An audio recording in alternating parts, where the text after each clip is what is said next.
Briefly, let's go on a small journey of this Africa that we talk about. A lot of us are confused. We think that Africa is just this dark continent, knowing that Africa actually is the world. Africa birthed the world. Everything you are seeing today, we had 10, 20,000 years ago. I don't trade in narratives or rhetorics. I trade in facts. This is what you read in the media about Africa. No, I'm not done. This is what you read about Africa. They said our name was Alkebulan, mother of mankind. I like that name, by the way, than Africa. So let me tell you a small story about this continent. Whether you are going through the Bible, or through science, or through archaeology, life started here. Jesus was black. Read your Bible. Egypt is not by Arabs. No. And see this evolution you are seeing. This is how we evolved. This is how white pigmentation happened by migration over time.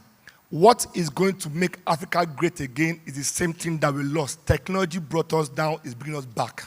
We lost our superiority in the world because of two things. One, bullets.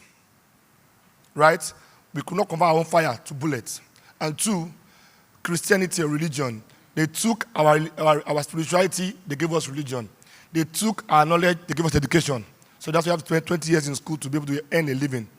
Blue eyes came from Africa. Long hair came from Africa. This is how we evolved. So first is, really, we are mother of mankind. A son may learn a few things than the mother after a while. But mother is still the mother. Right? You can have newer clothes than your mother. You can have rags like your mother. Experience. Is that experience I'm going to tell you about that is driving what a lot of people are not seeing right now. Elon Musk is still trying to chase Mansa Musa wealth-wise. Mansa Musa was the wealthiest man ever. He was giving out gold on a trip. He crashed the price of gold in Egypt. They had to beg him and say, please take your gold back. Or everything you don't know about the Kushis or the Kemites.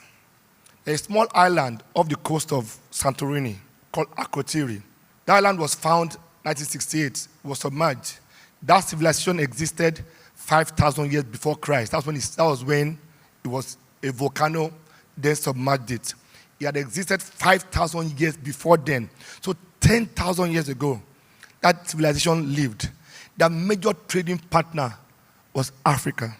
When they discovered the island 40 years ago, 50 years ago, the only thing they survived was a golden stool from Egypt. Europe only had toilets in the 19th century. In fact, if you go to a few hotels, they started advertising that we had toilets on every floor in 1940. Europe only had 4-story buildings in 300 years ago. AKINTOYE had 5-6-story buildings, 10,000 BC. Using technology they learned from Africa. They had toilets in every room. Go and read it. So we are not backward. We are not without history. We are not without heritage. We gave birth to the world, and we are on the world again. A genome has confirmed that everybody, every man that's 100-meter dash in the world has a Niger Delta genome. Nigeria, fact. A lot of us don't know. A lot of us know the Ghana Empire, Malay Empire. One we don't know is the Kush, the Kemites in Sudan. They conquered the entire continent and the world. Matter of fact, the only Roman emperor to conquer London was black. When Europeans first came to Africa, they used to come and trade with us. We found a civilization in Ife. They were making glass 1,000 years ago. So Europeans used to come from Portugal, come to Benin and Ife, buy the glass, stop in Gold Coast, Ghana, buy gold and take it back home. For 400 years, they came to learn from us how to make glass, how to have street lights, how to build walls. They learned it from us. So we were advanced. We just did not leverage technology. We had it. And that's the danger in life. It's what you have that you don't value that other people take away from you. Nobody did anything to us. We gave ourselves away. We gave ourselves away. It was our greed that gave our people away. We gave everything we had away. And again, we are sleepwalking into the future again without preparing for it. But let me tell you what happened after independence. When the colonizers left us, they realized we were resource rich, consumption poor. They were consumption rich, resource poor.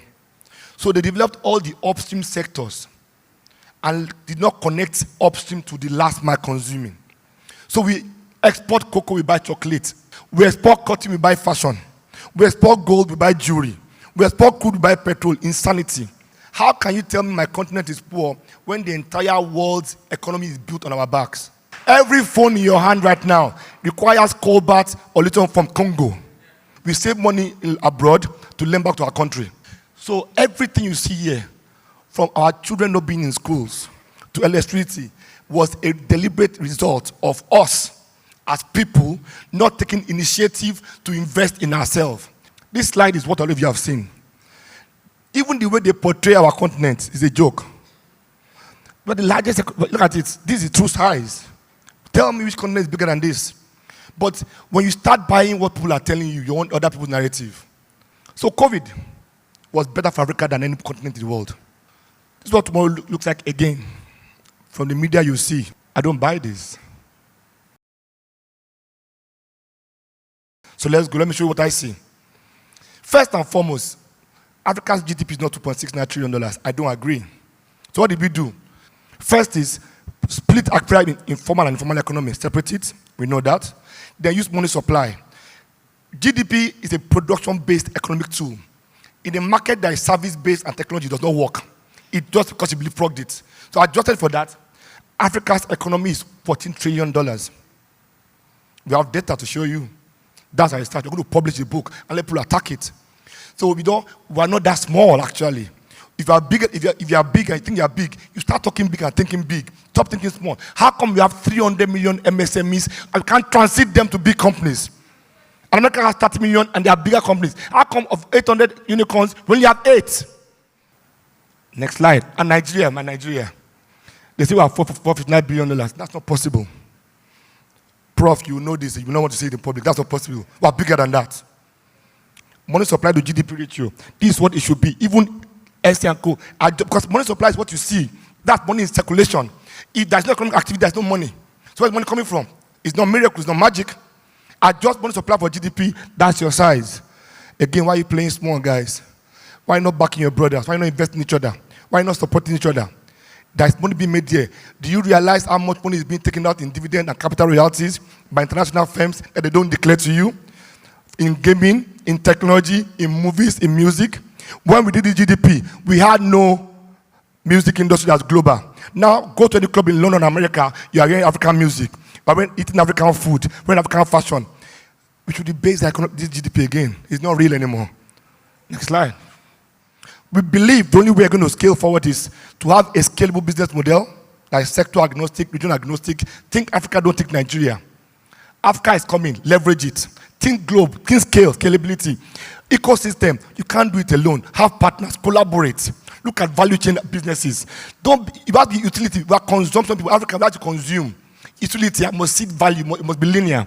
It must be very, very cost effective. It must be nimble. Otherwise, you will not succeed. Energy, sustainability is key. Gas is key. Mobility is key. Agriculture. These key sectors are that we are betting on. Tech is there. Services, education. Berlin Conference may have created our borders, but those borders should be bridges, not barriers. Governance is important. Pay your taxes. Education and skill is not just about physics and STEM. It's about fashion, it's about music, about agriculture. Let's acquire skills, extremely important. Only the skilled people will dominate in the future. Everybody says capital is the problem in Africa. No, we have more money than sense here. Invest in VCs. Invest in ideas. Invest in people. So when they say pay stack and flutter wave, find out who made that money. Silicon Valley, not you people. That's being colonized again. You are making money here, it's going out. And you are saving the money in the bank that they are borrowing to invest in it. Clap for yourself for being smart. If Africa was in the Olympics, this is what will be. Number one. Oh, look at it. Is this France or this Africa? It's time to rethink Africa. GDP is broken, it won't work for us. Totally. Informal to gig. Translate those informal jobs to gig. Let's digitize them. Very important. Beyond classroom, skills are important. And Africa where we all go together. Focus on positive. Integrate nation building. Everybody here must be a leader. You must do something. Get involved in something creative in your environment. Capital formation. All that money you are saving, God help you. Black is our own narrative. Black is cool. Black means be your brother's keeper, be loyal, be authentic, knowledgeable and capable. Black is the only way to forward. I thank you very much. My name is AKINTOYE. I work for Private Capital, and thank you for listening.